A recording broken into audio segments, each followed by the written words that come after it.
آج کی رمضان المبارک کی پہلی تراویح میں ہم نے قرآن عظیم کا ایک پارہ مکمل تلاوت کیا۔ اللہ عز و جل ہمیں مکمل قرآن عظیم صحیح تجوید کے ساتھ پڑھنے اور آپ سب کو صحیح سننے کی توفیق عطا فرمائے۔ میرے عزیزو، رمضان کی بہاریں آ چکی ہیں۔ کسی مہمان کے انتظار کرتے کرتے جب وہ گھر آ جاتا ہے تو خوشیاں دوبالا ہو جاتی ہیں۔ یہ اللہ تعالیٰ کا کتنا بڑا کرم و احسان ہے کہ رجب سے ہم دعا کرتے رہتے ہیں کہ اے اللہ رجب و شعبان میں برکت دے دے اور رمضان تک ہماری زندگی کو پہنچا دے، اور رب تعالیٰ نے آپ سب کی سن لیا اور رمضان آپ سب کو دے دیا۔ ورنہ آج بھی کچھ لوگوں کی موت ہوئی ہے، آج کے دن بھی کئی لوگوں کی موت ہوئی ہے، چاند دکھنے سے پہلے بھی کچھ لوگ قبرستان جا چکے ہیں۔ وجہ یہ ہے کہ وہ رجب بھی پا لیے، شعبان بھی پا لیے، مگر ان کی زندگی میں اس سال کا رمضان نہیں لکھا ہوا تھا، اور جسے رمضان مل گیا اللہ کا ایک اور احسان اس کے ساتھ ہے۔ لہٰذا اے سنی مسلمانوں، اس کی قدر کرو، اسے ہلکے میں نہ لو۔ رمضان المبارک جیسے آ جاتا ہے تو اللہ تعالیٰ سب رزق کے دروازے کھول دیتا ہے، اور تمہارے لیے اتنے انتظامات اس نے کر رکھے ہیں کہ شیاطین چھیڑ چھاڑ کے لیے تمہارے ساتھ نہ رہیں، ان کو بند کر دیا گیا کہ تم خالص اللہ کی عبادت کرتے رہو، کوئی شیطان تمہیں پریشان نہ کرے۔ اسی لیے تو قید کر کے رکھا گیا شیطانوں کو، جب تک عید کا چاند نظر نہیں آئے گا کوئی شیطان نہیں اترے گا۔ میرے عزیزو، اللہ تعالیٰ نے تمہارے لیے انتظامات اتنے کیے، یہاں تک کہ حدیث رسول ہے، میرے آقا فرماتے ہیں قیامت کے دن رمضان اور قرآن جس کی حمایت میں کھڑے ہو گئے اس سے جنت میں جانا واجب ہو جائے گا، جس کی یہ شفاعت کر دیں رمضان اور قرآن۔ اور ساتھ میں میرے آقا صلی اللہ علیہ وسلم نے یہ بھی فرمایا، یاد رکھو رمضان اور قرآن جس کے خلاف کھڑے ہو گئے تو پھر اس کو دوزخ میں جانا واجب ہو جائے گا۔ اللہم اجعل القرآن حجتا لنا لا حجتا علینا، اے اللہ قرآن کو ہمارے لیے سفارشی بنا، مددگار بنا، ہمارے خلاف مقدمہ کرنے والا نہ بنا۔ آج رمضان المبارک کی جو خصوصیات ہے وہ تراویح کی شکل میں ہمیں ملی ہے۔ بہت سارے لوگوں کو ایسا لگتا ہے کہ 20 رکعت ہے، لمبی ہے، کون پڑھے گا، پھر پڑھ لیں گے، پھر دیکھ لیں گے۔ جس کے اندر یہ سستی اور کاہلی آئی، یہ علامت میں بتا رہا ہوں آپ کو، علامت حدیث رسول ہے، نماز صرف منافق پر بھاری ہوتی ہے، مومن پر نہیں۔ مومن ہوگا تو نماز میں لذتیں محسوس کرے گا، منافق ہوگا تو اس کے لیے نماز اور بھاری ہوگی۔ ارے امام صاحب اتنی لمبی قرات کرتے ہیں، کھڑے ہیں تو کھڑی ہو گئے، رکوع میں جا ہی نہیں رہے ہیں، یہ کس کو بھاری لگتی ہے؟ جس کے اندر نفاق ہو۔ وَإِنَّهَا لَكَبِيرَةٌ إِلَّا عَلَى الْخَاشِعِينَ، آج ہم نے تلاوت بھی کیا اس آیت کو پہلے پارے میں۔ رب تعالیٰ فرماتا ہے یہ اللہ سے خوف کرنے والوں کے لیے نماز بھاری ہو ہی نہیں سکتی، منافقین کے لیے یہ بھاری ہے۔ قرآن میں ان کی صفت بیان کیا اللہ تعالیٰ نے۔ منافقین جب نماز کے لیے کھڑے بھی ہوتے ہیں، یراؤون الناس، لوگوں کو دکھانے کے لیے کھڑے ہوتے ہیں، اور لوگوں کو دکھانے کے لیے کھڑے ہوتے ہیں، ان کا ایمان نہیں ہوتا کہ اس نماز سے کچھ ملے گا۔ اس لیے اپنی کیٹیگری چیک کرنے کا بھی یہ مہینہ ہے کہ ہم ایمان والوں میں سے ہے کہ منافقین میں سے، کیٹیگری چیک ہو جاتی ہے۔ اس لیے ان کی اس رمضان کی صفوں کو خالی ہرگز ہونے نہ دینا، ورنہ نفاق کا دھبا لگ جائے گا۔ بہرحال ہم معمول کے مطابق تفسیر قرآن کو، جیسے ہر سال میری عادت ہے میں قرآن جو تلاوت کرتا ہوں اس کے کچھ گوشے آپ تک رکھنے کی کوشش کرتا ہوں۔ یہ اور بات ہے کہ 6 سال کے بعد اسی ممبر پر دوبارہ ہم تفسیر بیان کریں گے۔ اللہ تعالیٰ اس مسجد کو ہمیشہ شاد و آباد رکھے، ہم رہیں یا نہ رہیں یہ ممبر سدا سلامت رہے۔ اس ممبر کو تفسیر قرآن کے لیے خاص کیا گیا تھا، آپ سب کو پتا ہے یہ تفسیر قرآن کا ممبر ہے۔ مولا تعالیٰ یہاں سے قرآن کی آواز ہمیشہ بلند فرمائے، اور آج دنیا میں اگر میری آواز گونجتی ہے تو اسی تفسیر کی برکت سے ہے۔ مجھے کوئی اور مقام یا جو کچھ بھی آواز میں اللہ نے عطا کیا ہے وہ اس تفسیر قرآن کی برکت ہے۔ ہم نے اپنی آواز کی ابتدا یا امت کو جھنجھوڑنے کی ابتدا اسی ممبر سے کیا تھا۔ یہی ممبر ہے، اور یہ تاریخی ممبر ہے۔ اللہ تعالیٰ اس کی برکتیں ہم سب کو عطا فرمائے، اور مجھے یقین ہے کہ اس ممبر میں وہ اثر ہے کہ اچھے اچھوں کے چولہے ہل جاتے ہیں۔ یہ ممبر رسول پاک صلی اللہ علیہ وسلم کی نیابت کا ممبر ہے. ہاں صرف اس کو لکڑی کا ممبر نہ سمجھیں، یہ رسول اللہ کا ممبر ہے جہاں سے حدیث رسول سنائی جاتی ہے، جہاں سے اللہ کے کلام کی تفسیر ہوتی ہے. اور آج دنیا کو ایک بات میں آپ کو بتا دوں، کسی بم سے، میزائل سے، پیٹرول سے اتنا خوف نہیں لگتا جتنا ایک عالم ربانی کی زبان سے ڈر لگتا. وجہ یہ ہے کہ دنیا کو پتا ہے کہ سارے بم اتنا کام نہیں کرتے جتنا ایک عالم کی زبان کام کرتی. ہاں میں یہ زبان اس لیے کہ اللہ تعالیٰ ان زبانوں سے امتوں کے دل میں انقلاب پیدا کرتا ہے. اللہ تبارک و تعالیٰ ہمیشہ وہ برکت ہمیں عطا فرمائے. آج قرآن کی جو تلاوت ہم نے کی ہے وہ سورہ بقرہ، سورہ فاتحہ کے بعد پہلی سورہ قرآن میں سورہ بقرہ ہے. سورہ بقرہ سب سے بڑی سورہ ہے قرآن پاک میں، تقریباً 2.5 پارے پر مشتمل ہے، 280 کے قریب آیات ہیں. اور سورہ بقرہ کی بڑی برکتیں بھی ہیں. ایک روایت میں ملتا ہے کہ پورے قرآن کا جو کچھ بھی مضمون ہے اللہ نے وہ سب سورہ بقرہ میں بیان کر دیا.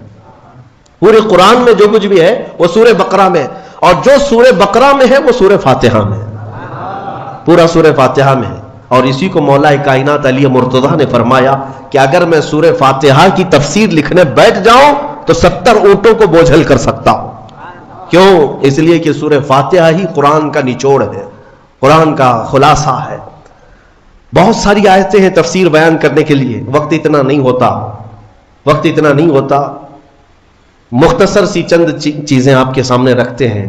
ایک اہم آیت اس میں آئی ہے.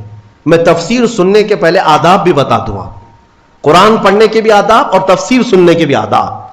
ظاہر سی بات ہے کچھ آداب وہ ہیں جو ظاہر سے تعلق رکھتے ہیں. وضو سے ہونا چاہیے نماز قرآن پڑھنے کے لیے. لا یمسہ الا المطہرون، اس کو صرف اور صرف پاکیزہ لوگ چھوئیں گے. کس کو؟ قرآن پاک کو. تلاوت کرنے کے لیے وضو شرط ہے یا نہیں؟ چھونے کے لیے سب کو پتا ہے. ادب یہی ہے، ظاہری ادب یہ ہے کہ پاک رہے، جنوبی نہ رہے، حیض و نفاس والی عورت نہ رہے. قرآن پاک کے لیے یہ ظاہری آداب ہوئے. کچھ باطنی آداب بھی ہیں. قرآن پڑھنے کے لیے کچھ باطنی آداب بھی ہیں. تم 10 بار نہا لو، 10 بار وضو کر لو، قرآن کو ظاہری آداب کے اعتبار سے چھو تو سکتے ہو.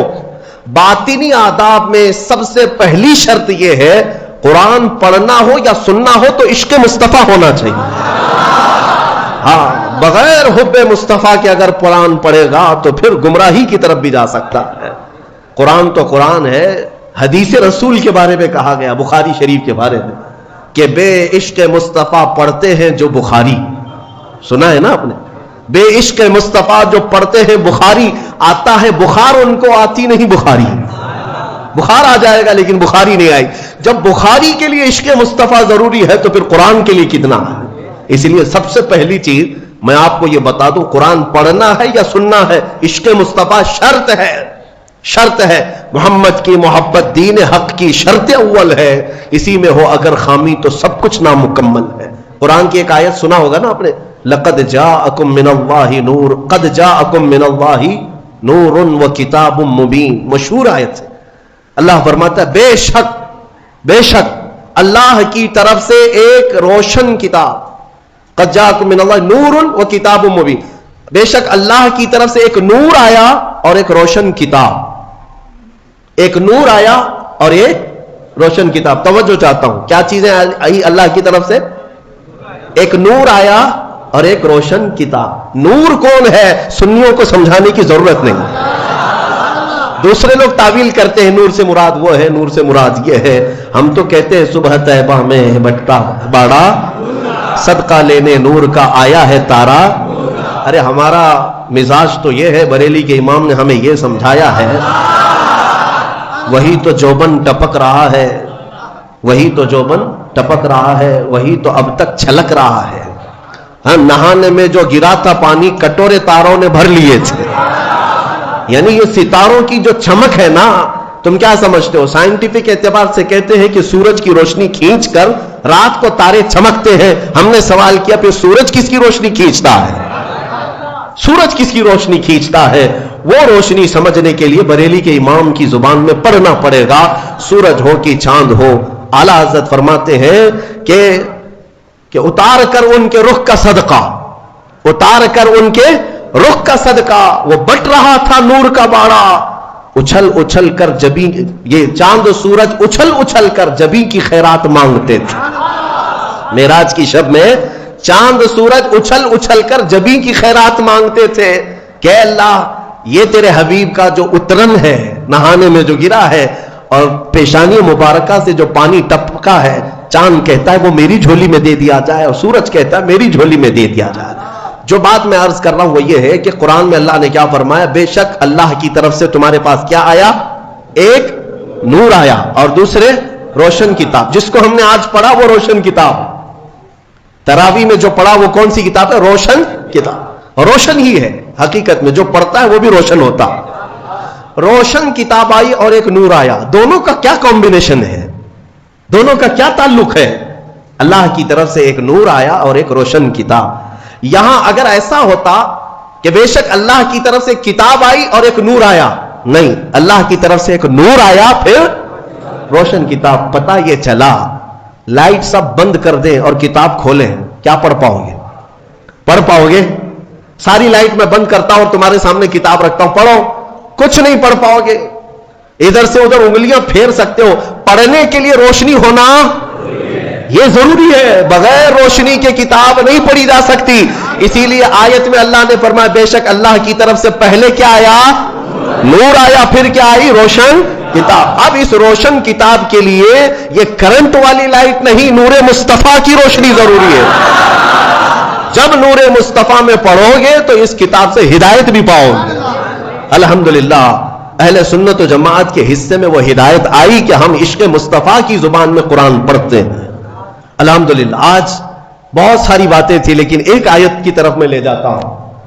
کچھ لوگوں کو قرآن سے ایسی ایسی چیزیں نکالنے کی عادت ہے کہ کہیں حضور کی شان میں کچھ کمی نظر آ جائے کہ حضور پاک صلی اللہ علیہ وسلم کو یہ نہیں تھا، وہ نہیں تھا، ان کو وہی چیزیں ملتی ہیں، حالانکہ قرآن کا مفہوم وہ نہیں ہے، سمجھ کا ان کے قصور ہے، عربی سے نابلد ہے، ناآشنا ہے، کچھ بھی اٹکل پچھو مار کے ترجمے میں گمراہ ہو جاتے ہیں۔ لیکن قرآن نے آداب سکھائے، توجہ چاہتا ہوں۔ آج ہم نے ایک آیت پڑھی ہے سورہ بقرہ میں، اللہ تعالیٰ فرماتا ہے یا ایھا الذین آمنوا لا تقولوا راعنا وقولوا انظرنا واسمعوا وللکافرین عذاب الیم۔ اے ایمان والو راعنا مت کہو، راعنا مت کہو۔ کیا مطلب ہے اس کا؟ تھوڑا سا عربی میں سمجھا دوں۔ ہوتا یہ تھا کہ رسول پاک صلی اللہ علیہ وسلم جب مجلس میں صحابہ کو درس دیتے، کوئی بات اگر کسی صحابی کو سمجھ میں نہ آتی تو وہ یوں کہتے راعنا یا رسول اللہ۔ آپ کہتے نا پارڈن می، پارڈن می ایک ٹیچر کو کہا جاتا ہے کہ دوبارہ ارشاد، دوبارہ ارشاد، کیوں؟ کہ آپ دوبارہ بیان فرمائیں تاکہ میں اور سمجھ سکوں۔ تو صحابہ کیا کہتے تھے؟ راعنا یا رسول اللہ، اے اللہ، اے رسول اللہ ہماری رعایت کر دیجئے تھوڑی سی، یعنی ہم جلد نہیں سمجھ پائے، اور ایک بار بیان کر دیجئے۔ لیکن اسی زمانے میں راعنا صحابہ کس نیت سے کہتے تھے؟ اے اللہ کے رسول ہماری رعایت کیجیے۔ اسی زمانے میں یہودیوں کی زبان میں راعنا کا ترجمہ غلط تھا۔ راعنا کا مطلب ہوتا تھا ہمارا چرواہا، ہمارا چرواہا۔ تو ہوتا یہ تھا کہ صحابہ کہتے تھے راعنا یا رسول اللہ ہماری رعایت کر دیجیے اے اللہ کے رسول۔ یہودی جو سنتے تھے تو مذاق اڑاتے تھے، دیکھو مسلمانوں کو اپنے ہی نبی کو اپنا چرواہا کہتے ہیں، اپنے ہی نبی کو اپنا چرواہا کہتے ہیں۔ وہ ٹھٹا مار کر کے ہنستے تھے، مذاق اڑاتے تھے۔ لیکن مجھے بتاؤ میرے عزیزو، کسی صحابی کے دل میں یہ نیت تھی؟ ان کے خواب و خیال میں بھی یہ گمان نہیں کہ ہم حضور کے بارے میں ایسا سوچیں، لیکن وہ اپنی زبان میں کہہ رہے تھے۔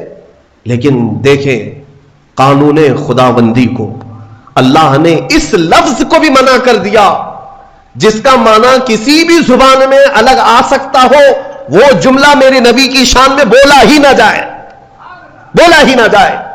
اور عام لوگوں کو نہیں، امت میں اگر سب سے اچھے لوگ کوئی تھے تو رسول کے صحابہ تھے۔ ان کو اللہ نے تنبیہ کرتے ہوئے فرمایا اے ایمان والو آج کے بعد سے راعینا نہ کہو۔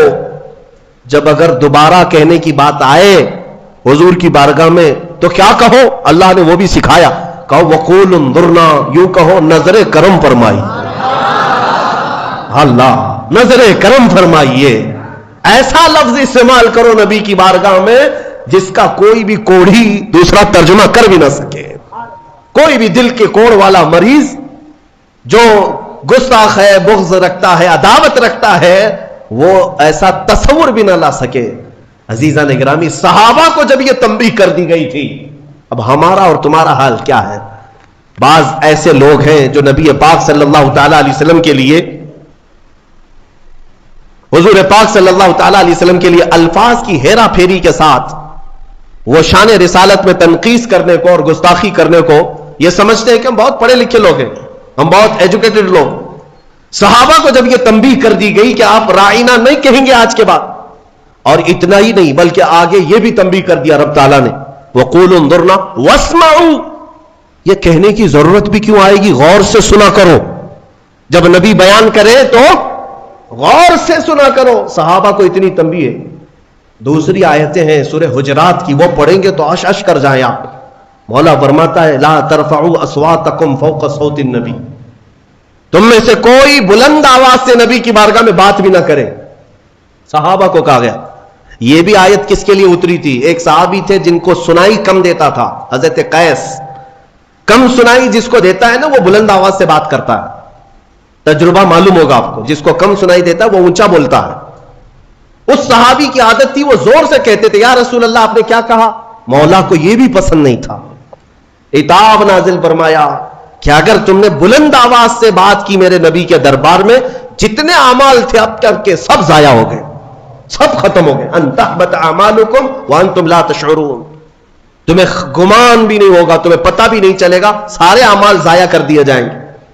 اور ایک ادب میں بتاؤں, میرے گھر میں اگر میں آرام کر رہا ہوں, آپ آئیں گے بلانے کے لیے, کیا کریں گے؟ گھر کے باہر سے آپ بیل ہوگی بجائیں گے, دروازے کو دستک دیں گے, یا میرے نام سے پکاریں گے, ہے کیا اندر سو رہے ہیں, کیا کر رہے ہیں, پکاریں گے نا. یہی تو ہے, طریقے یہی ہے پکارنے کے.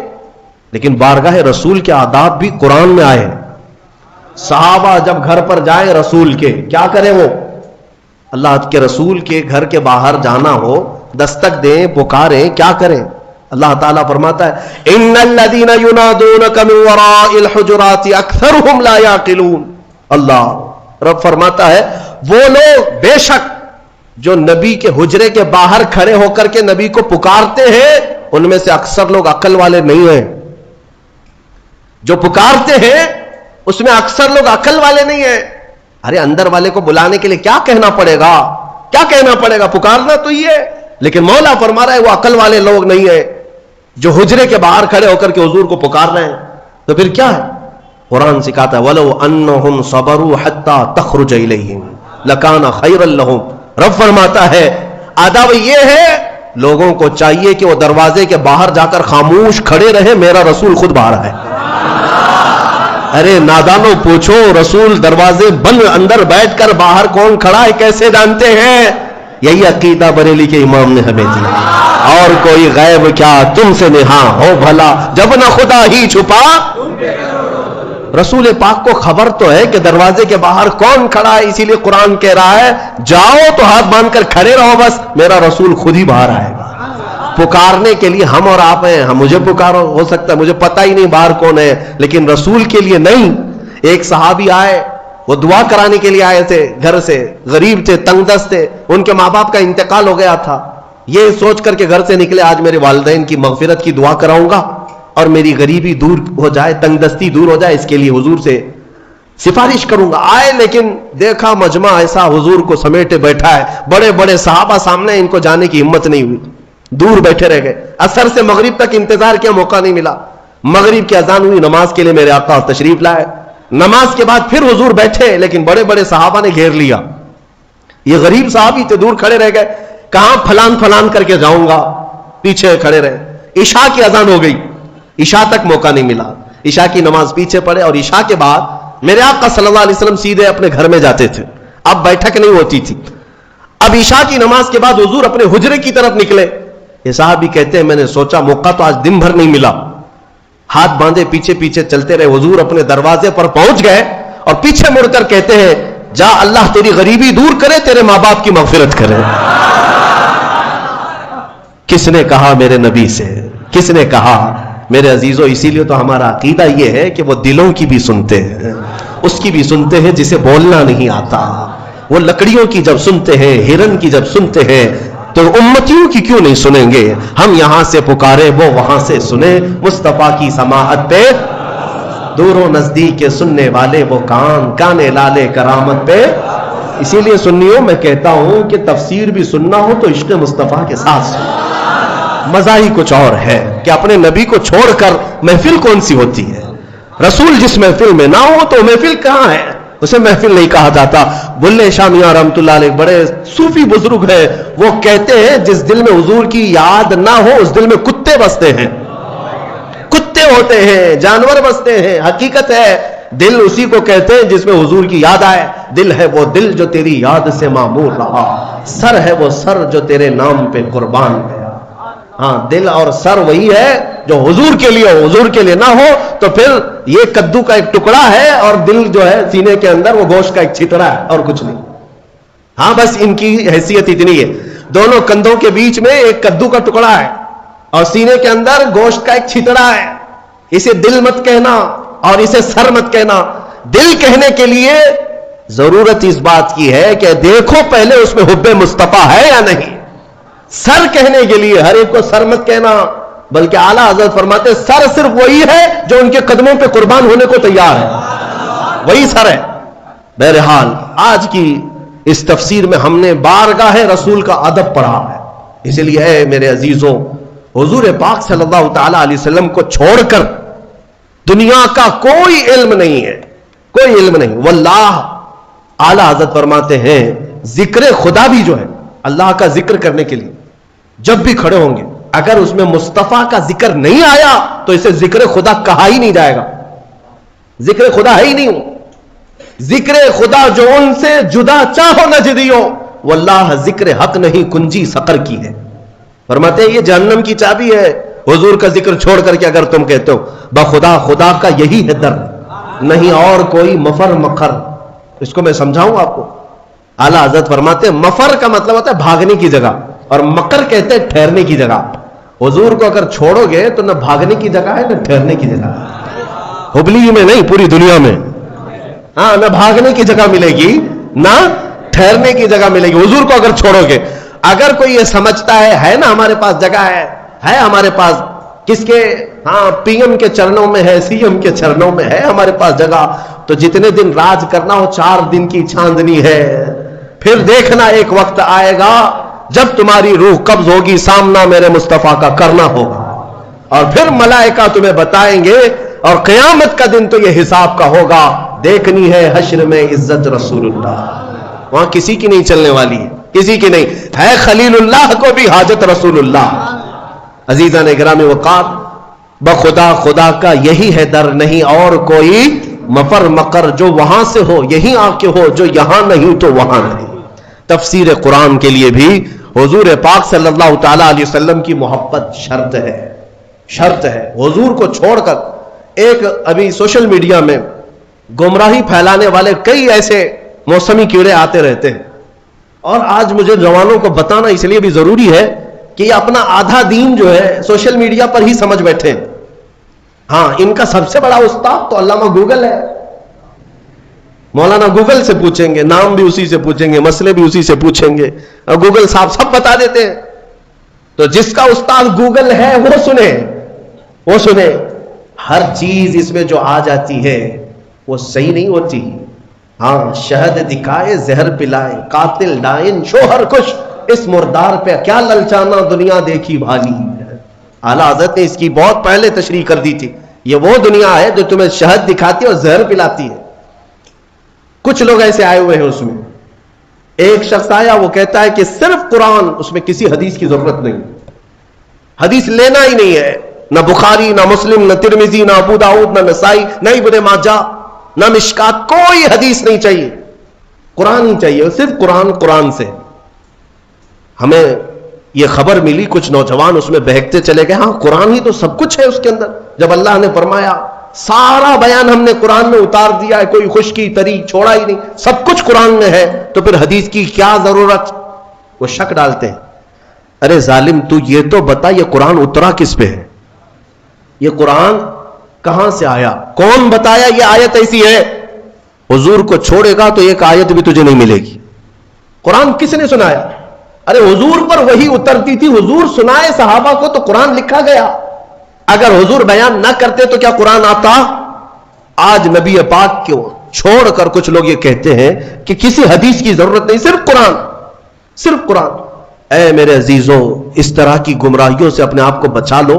میں حدیث میں یہ بھی بتا دوں, حضور پاک صلی اللہ علیہ وسلم نے یہ بھی بشارت 1400 سال پہلے دی. فرمایا ایک زمانہ تم پر آئے گا, ایک شخص آئے گا جو تکیے پر ٹیک لگا کر بیٹھا رہے گا اور پھر لوگوں سے کہے گا کہ صرف قرآن ہی کافی ہے, کسی حدیث کی ضرورت نہیں. حضور نے 1400 سال پہلے بتایا, 1400 سال پہلے حضور نے آگاہ فرمایا کہ ایسی گمراہ لوگوں سے. اور حضور نے یہ بھی فرمایا وہ لوگ ہیں جن کے لیے قرآن حلق سے نہیں اترتا, انہیں قرآن کی سمجھ نہیں ہے, لیکن وہ قرآن کے ذریعے پوری دنیا کو گمراہ کرنے کی کوشش کرتے. اے میرے عزیزوں, قرآن کو صرف گوگل سے نہیں, صرف فیس بک سے نہیں, بلکہ علماء صالحین باعمل عاشقان مصطفیٰ سے پڑھا کرو, تو پھر تمہیں ہر آیت کا مفہوم بھی سمجھ میں آ جائے, ورنہ ادھر کا ادھر مارتے رہ جاؤ گے. میں آپ کو بتاؤں ایک مثال, اللہ نے اپنے رسول سے فرمایا وَوَجَدَكَ ضَالًّا فَهَدَىٰ. سورہ والضحیٰ میں اللہ نے فرمایا وَوَجَدَكَ ضَالًّا فَهَدَىٰ. ضال کا مطلب عربی میں گمراہ, بھٹکا ہوا ہے. ایک معنی یہ ہے, ایک خصوصیت ہے عربی کی, ایک ورڈ کے کئی معنی آتے ہیں, کئی معنی آتے ہیں, عربی کی خصوصیت ہے. کچھ الفاظ تو ایسے ہیں جن میں ایک ورڈ ہے 70 معنی ہیں, الگ الگ معنی نکلتے ہیں. یا عقل والا دیکھ کر کے ترجمہ کرے گا یہاں کیا مراد ہے. فار ایگزامپل العین, یہ عربی کا ایک ورڈ ہے جو آنکھ کو بھی کہتے ہیں, گھٹنے کو بھی عین کہتے ہیں, سورج کو بھی عین کہتے ہیں, پانی سے جو چشمہ نکلتا ہے نا سوتا, اسے بھی عین کہتے ہیں, اور پوری ذات کو بھی عین کہتے ہیں. کتنے معنی ہو گئے, سب ڈیفرنٹ ہیں. آنکھ کو بھی عین, گھٹنے کو بھی عین, سورج کو بھی عین, پانی کے چشمے کو بھی عین, ذات انسان کو بھی عین. تو اب اگر کہیں یہ کہہ دے کسی نے یہ کہہ دیا کہ میری عین سے پانی آ رہا تھا, تو ترجمہ کرنے والا ہے کہ ہاں مولانا کے گھٹنے سے پانی آ رہا تھا. ہاں, یا ترجمہ یہ کرو شاید مولانا کے سورج سے پانی آ رہا تھا. ارے میاں یہاں سورج کہاں سے آ گیا؟ ہاں, عقل والا اتنا تو ترجمہ کرے گا. اگر یہ کہہ رہے میری عین سے پانی آ رہا تھا تو شاید ان کی آنکھ سے پانی آ رہا. سمجھ میں آیا؟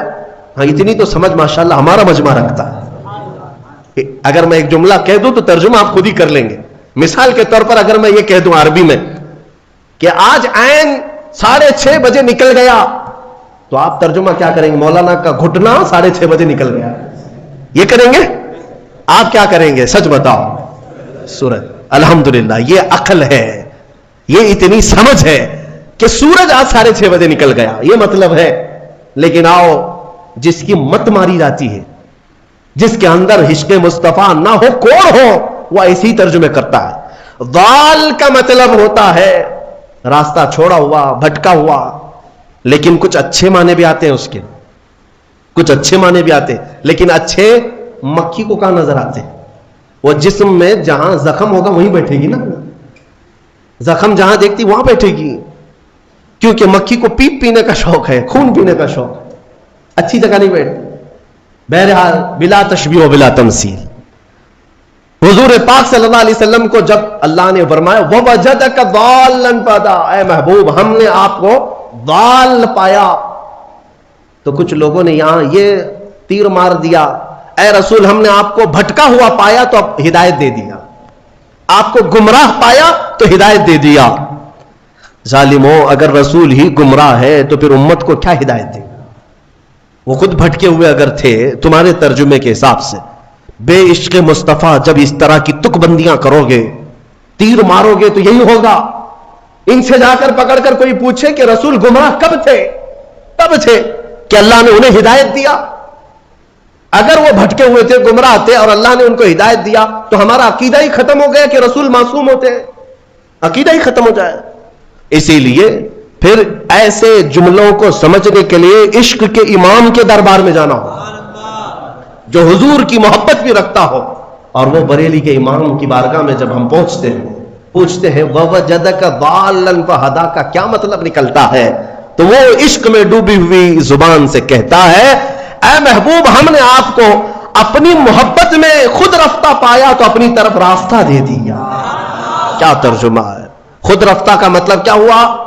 محبوب کو ڈھونڈنے کے لیے کبھی کوئی ادھر جا رہا ہے کبھی ادھر جا رہا ہے، اس کو بھٹکا ہوا نہیں کہتے، اپنے محبوب کو تلاش میں سرگرداں ہے. ترجمہ کا حق بھی ادا کیا اور بارگاہ رسول کا ادب بھی محفوظ ہے.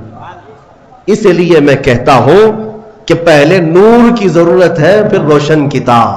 اگر نور نہ ہو تو روشن کتاب نہیں نظر آئے گی.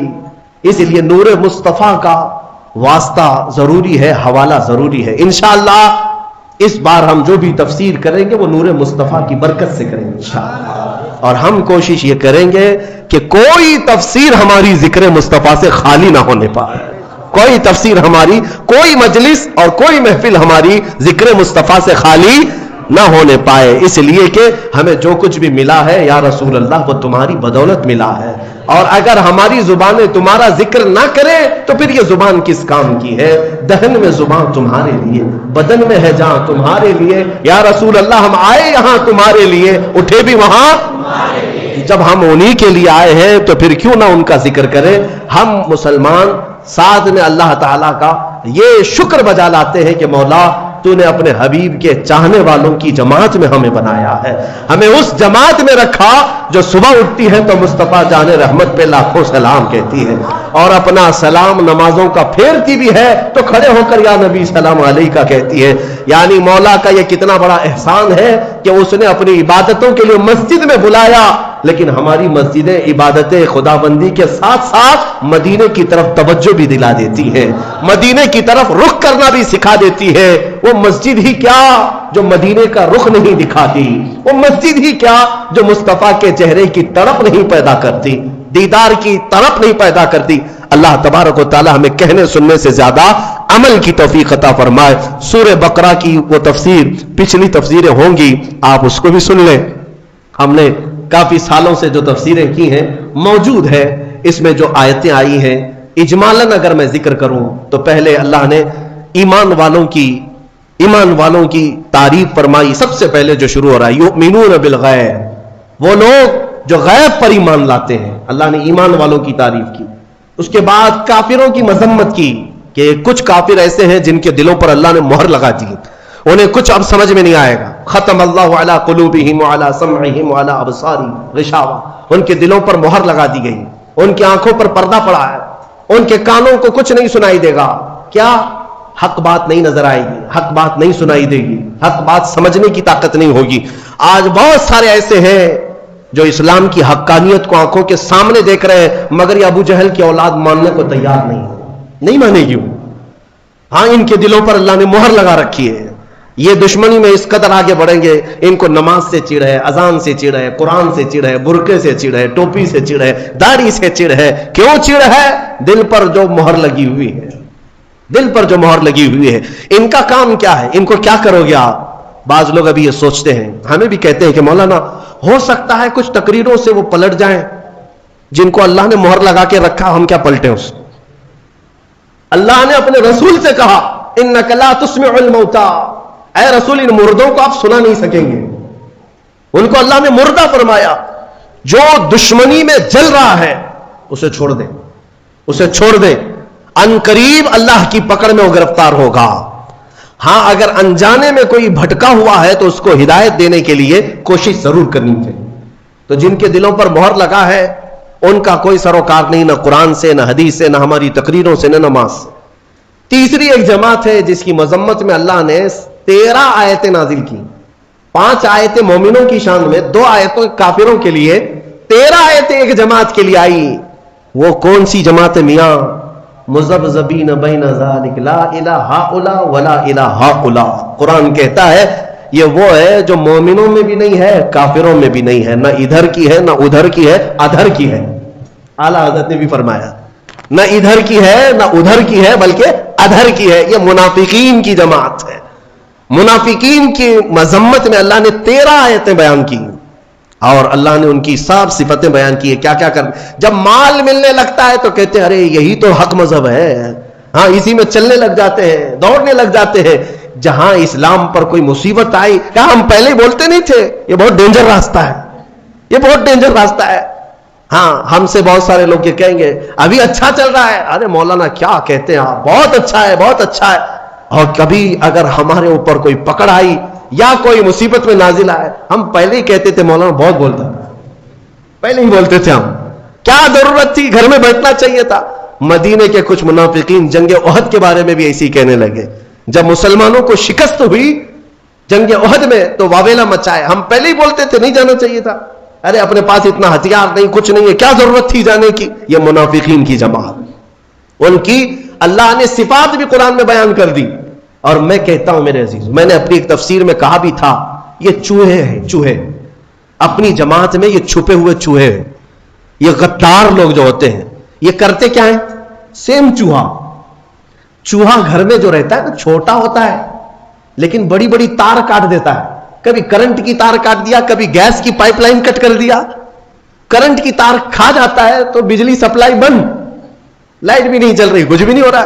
اور گیس کی پائپ کھا جاتا ہے کبھی تو گیس لیک ہوتا ہے, گھر بھی جل سکتا ہے تو چوہا چھوٹا لیکن تار کاٹ دیتا ہے, تار کاٹ دیتا ہے. منافق یہی ہے, گھر کے اندر رہتا ہے, مین تار کاٹتا ہے کہ مدینے سے بجلی سپلائی آ ہی نہ سکے, مدینے سے کوئی تمہارا پاور پہنچ ہی نہ سکے, تار کاٹ دو.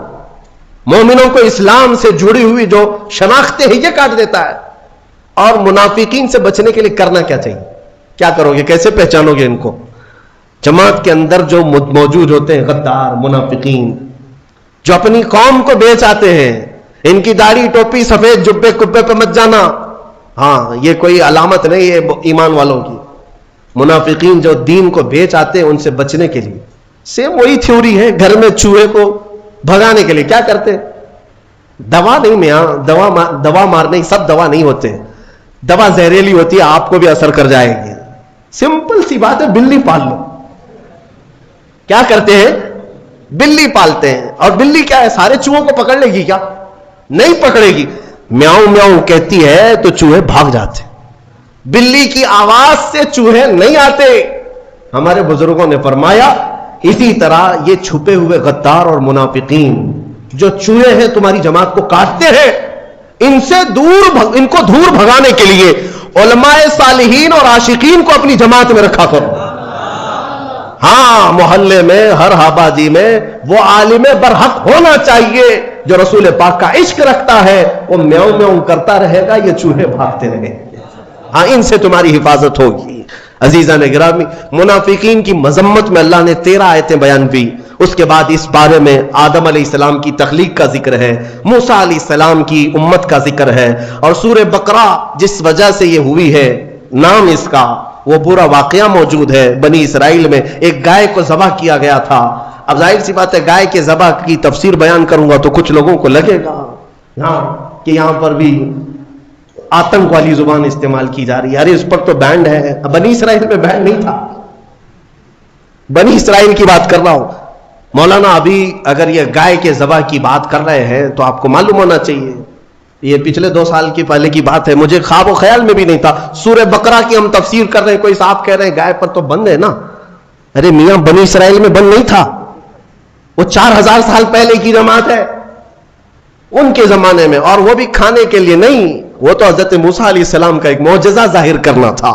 ایک آدمی قتل ہو گیا تھا, مرڈر ہو گیا تھا, اس کو کس نے مارا یہ معلوم کرنا تھا. تو اللہ تعالیٰ کی حکمت ہے, اللہ نے اس قوم کو حکم دیا موسیٰ علیہ السلام کی زبان کے ذریعے سے, جاؤ ایک گائے ذبح کرو. اور وہ گائے بھی کیسی, جو کسی کھیت میں نہ جوتی ہو, نہ کسی نے اس کو خود سے پالا ہو, وہ اپنے آپ سے پلی ہو, اور کلر بھی اس کا نہ سفید نہ کالا بلکہ پیلے کلر کی ہو, بچی بھی نہ ہو بوڑھی بھی نہ ہو, بالکل جوان ہو. ایسی گائے کہاں ملے گی؟ بنی اسرائیل ڈھونڈ ڈھونڈ کر کے لائے, وہ بھی بڑی قیمت میں. کتنی قیمت؟ گائے کے وزن کے برابر سونا اور چاندی دے کر ایسی گائے لے کے آئے. یہ تفصیلی واقعہ ہے. اس گائے کو ذبح کر کے اس کی دم لے کر وہ مرے ہوئے آدمی کو مارا گیا, وہ زندہ ہو گیا, اور اس نے بتایا مجھے کس نے قتل کیا, میرے چچیرے بھائی نے مجھے مارا مال کی لالچ میں, اور وہ زندہ ہوا, بتایا اپنے قاتل کو, اور پھر مر گیا. بس اتنا کام تھا.